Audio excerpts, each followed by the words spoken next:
America's most successful car salesman was once asked what was the secret to his success.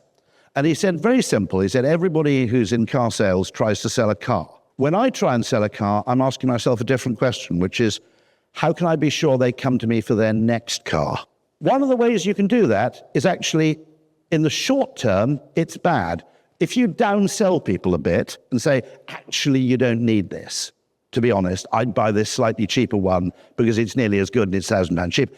Anything like that, by the way, establishes enormous trust and affection and a feeling of mutuality. Great scene on Jay Leno's Garage, where he completely trusted the McLaren company. He won't buy a Ferrari, Jay, because you have to engage in all sorts of weird, strange, you've got to buy 9 really boring ones before they'll sell you a rare one. And he doesn't want to play those games. But the McLaren guy said, I quite like I think it's the ceramic brake discs.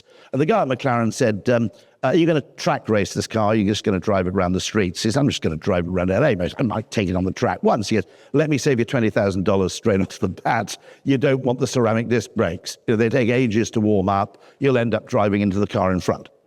Instant trust. Now, the best car salesman in America probably looked like a mildly unsuccessful car salesman for the first 3 years of his existence. Downselling builds trust by reducing buyer risk and making the initial purchase easier. Offering a lower-cost option shows customers you prioritize their needs, encouraging them to try your product without hesitation. Once they see value, they're more likely to return, upgrade, or make repeat purchases, increasing long-term revenue.